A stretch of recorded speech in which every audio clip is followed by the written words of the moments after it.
ganito gawin mo para masanay ka sumulat, ay ang gawin mo ay sulat mo ito ng pwedeng 10 beses. Depende sa'yo. Ito, alif, lam, sin, lam alif, mim, ain, lam, ya, kaf, at saka mim. Yan. Ito ay assalamu alaikum. Yan. Ulit-ulitin mo yan ng maraming beses para masanay yung kamay mo. Ganyan.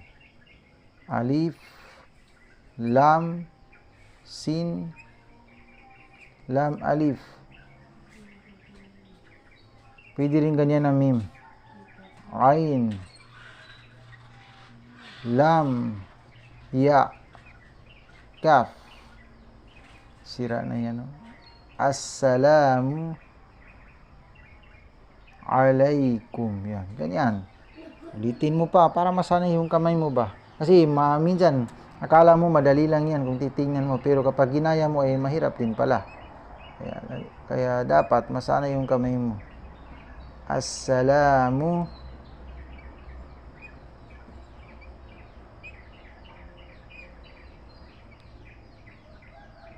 yan. Assalamu alaikum. Yan.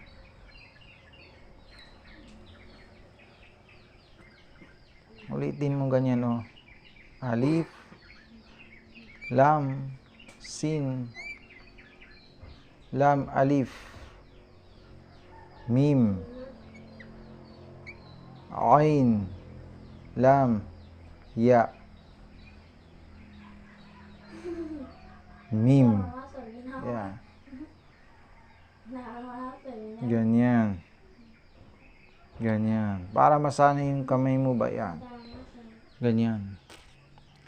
Assalamu alaikum. Dito naman tayo sa ika-40 kasura na suratu Ghafir. Ghafir. Basahin mo, lakasan mo. Bismillahirrahmanirrahim. Hamim. Tanzilul kitabi minallahil azizil alim. غافر الذنب وقابل التوب شديد العقاب ذي الطول لا إله إلا هو إليه المصير ما يجادل في آيات الله إلا الذين كفروا